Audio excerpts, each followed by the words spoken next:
Well, welcome to Noel's World of Whiskey, and we are going to go back to somebody that I've kind of always enjoyed.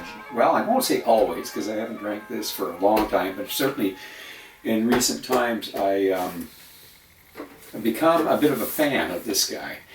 And this particular one here I have not reviewed. I thought I had, but I haven't. I did the 2005. I think I reviewed the 2005, I certainly have it. And there was a 2003 vintage as well. They went from vintage statements to age statements around 2019. So we've got mixed feelings about that from the diehards that have been with Balblair for a long time. I'm not a diehard, so open-minded. And this is the 12. I believe fully ex-bourbon, so not any sherry influence to this. And the story behind Balblair is it was with the Ross family for over 100 years and was one of the first distilleries to be licensed back in 1790s. So I had a long history, and with that long history, 105 years with the Ross family, was sold to Alexander Cowan, who had the bad luck of the next 10 years. It was drastically very difficult times for the Scotch whiskey industry, whiskey in general, right across internationally. So, anyways, his start was not good, and I believe 1911 is when it was mothballed, and of course after that it went through. Like all distilleries, a game of patience waiting, but really 1931 I think was the last drop of whiskey that came out of this distillery, and literally didn't open up until the 50s. I think it was Bertie Cumming, who's a very well known, he was a lawyer, solicitor, I think from Banff, Scotland, who was involved with a few distilleries getting them up and running. So anyways, that's it. Let's take a peek at this guy, and we will open him up. Again, this is something I always like to do, is talk to you about the box. We got stiffeners always at the top of the box. There's a stiffener. As when I was doing Pulteney, we had a stiffener on the top of the box. So I like to show you the box, and then I like to show you how strong the bottom is. So we will do that. First, let's take a look at the box. And you get a chance to see the box there. The box, classy. I want to just show you how comparing out, say, to the Pulteney box. And I think it's important because we want to know if this thing is fairly strong. It's got a stiffener on the top. Obviously, it's cardboard. It's not plastic. So, if it gets wet, it's not going to have the same strength. The inside's kind of beefed up a bit too. If you take a look at it there, it's kind of double layered there. And here's what's interesting is the bottom section. The bottom section has a little more support than, let's say, the old Pulteney box. When I reach through, I'm trying to knock it, and I can't knock through like I did with the old Pulteney box. So, interesting, they're the same company, Inver House, and what they've done here, they put a stiffener in the bottom. So that seems to help. Again, if if you busted a bottle or something inside here, or if it got wet, yeah, it's not going to be as strong. But this is definitely a much better box than the old Pulteney box. So kudos to Inver House. Why can't they be consistent and do this with all their boxes? So anyways, just some tidbits there, and we'll move on.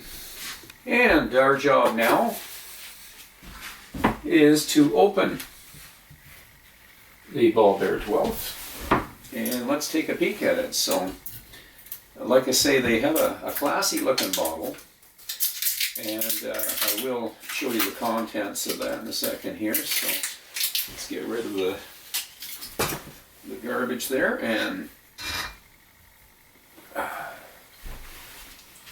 give you a chance just to kind of take another look at the color there. There is the bottle. And the color. Not a super dark color to it. It's a light tea color. So yeah, let's open it up. Trudeau glass. Forgot my Glencairn. Always have Trudeau glass around. So we are going to pour a dram. And as I mentioned with the old Pulteney review, we are going to let it sit at least 10-12 minutes, okay? So we'll see you in 12 minutes. Remember, it's a minute per year. I mean, that's approximation.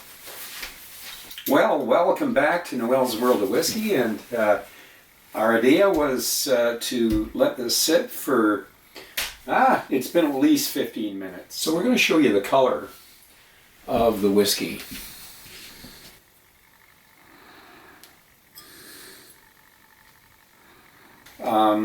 It's time to nose.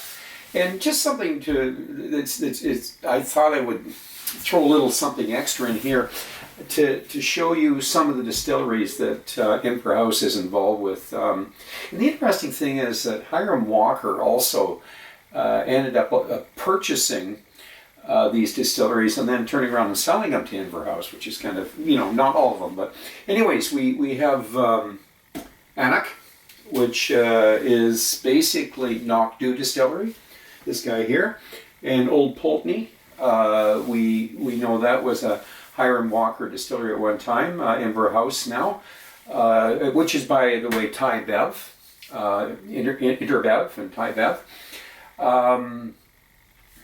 Speyburn, another of the, and of course, I didn't bring a Balmanac out. There you are. So, and of course, Balblair. But anyways, let's get at it and let's give it the nose.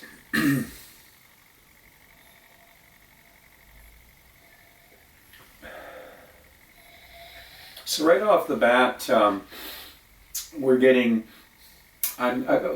it's bourbon, so I'm getting a little bit of that sweet vanilla, pineapple, apple, what else, pear, citrus, but very clean nose to this, very clean. And what I mean about clean is just, there's no harshness, there's nothing sharp. This is a 46 per, no, yeah, it's 46% presentation, so I should check on that, because you know what? I am pretty sure that's what my 2005 was. Yes, it's a 46% presentation and natural color, non-chill filtered. There you are. And again, there's a little bit of minerality to it. Minerality. Salinity.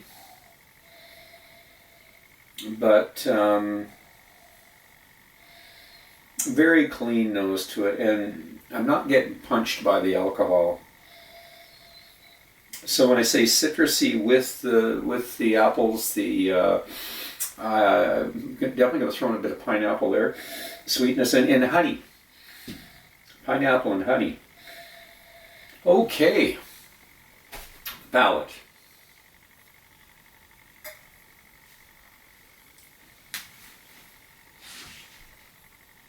When I said a clean nose, a very clean taste to this.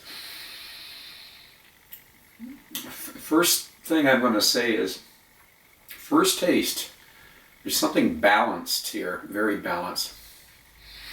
We'll go with the nose. We'll complement the nose. There's definitely some honey notes. There is definitely some apple and pear notes to it, and citrusy. And I just barely got a mouthful there. I'm going to give it another.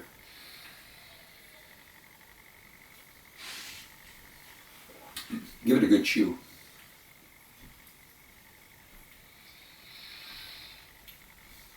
Boy, it's a 12-year-old, very well balanced ex-bourbon cask presentation. Now, these bourbon casks, I believe they were double charred, double fired, and it could be why we're getting so much of the cask itself. There's no sherry in this, and there's no sharp notes. There's a little slight bit of bitterness, but then again, you got the salty salinity, you got the sour, you got the sweet, and you balance it off a wee bit better.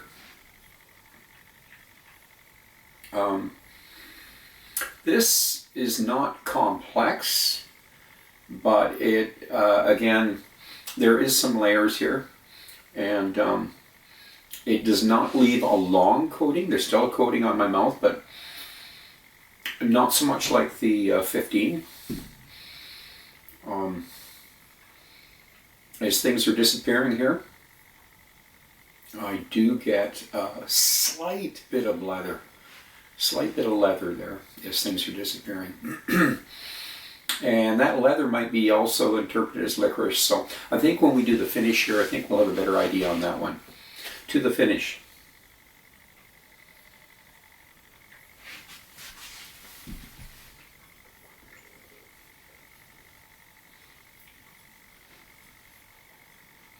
Leather, licorice. And when I say very slight bitterness, it's got its sour notes too, like the citrus. Lemon, lime, pineapple, I'm going to stick with that. Apple, pineapple and apple. And the honey notes. So, finish-wise, a short medium. And when I say short medium, by the way, I mean we're between the short and the medium. And you'll hear me say that sometimes, a short medium, or short medium short. That could be on the shorter side of medium, but short medium. Leaves a clean, very clean coating on the mouth. So I came out with the word clean. This is a very well balanced dram, and it's interesting because it's all bourbon cask, and I've been doing quite a few lately that do have the sherry influence. So it's nice to get back and just get something that is just a straight old bourbon. Kind of an old school whiskey. So we are going to add some water to this. And we do have our water here.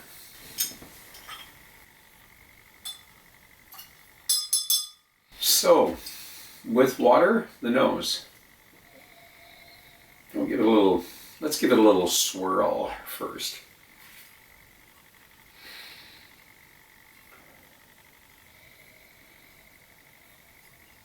Now, watch the water. Don't drown this one. It is a lighter, much lighter than the 15 Balblair that I reviewed earlier. And I've got the Trudeau glass, so I'm kind of amplifying the nose here. I'm going to stick with the leather and the licorice. And of course the familiar citrus notes. Certainly, I've used there is some spice here, so we're getting a bit of the ginger, and almost, I could say the honey's almost Manuka. And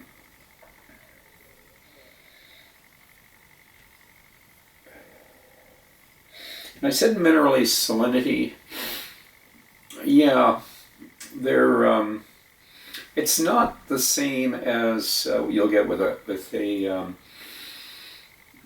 coastal minerality that you're getting with, let's say, an Isla or an Orkney or even a Talisker, Let's with water the palate.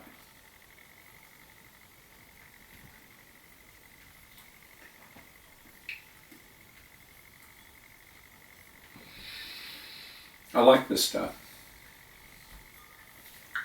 Get a good chew here.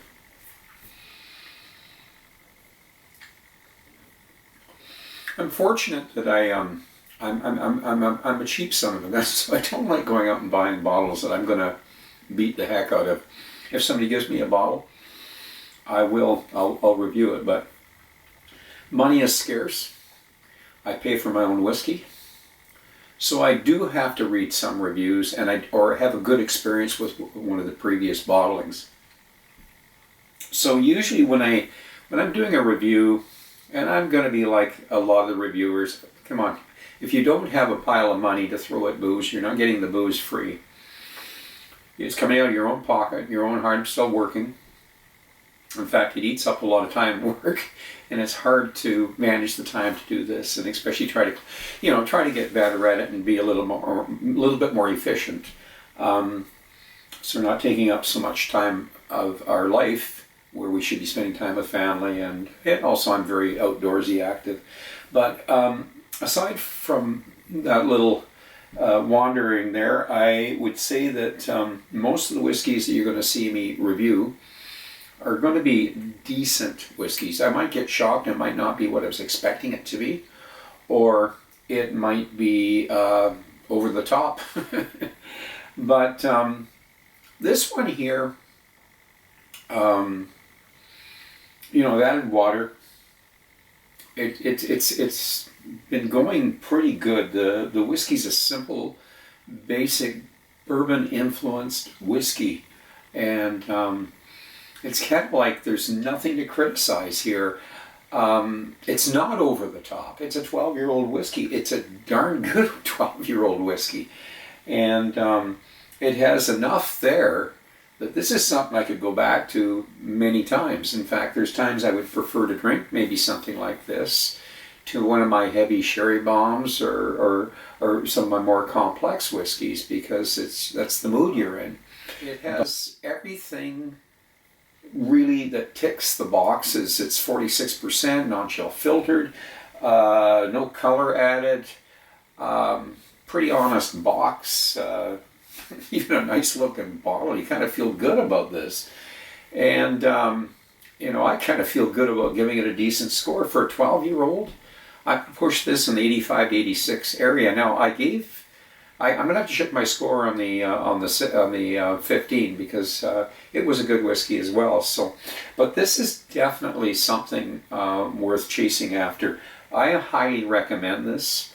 It is definitely a good value for your money, and I will post what I paid for it when I go out and buy a whiskey. I don't have the actual number right now, but I know it wasn't over the top. It was affordable, so I will post that. And so let's finish off on a positive. Great whiskey. And I'm going to ask you to drink wisely, drink intelligently. Do not drink and drive. Until the next time, Slàinte.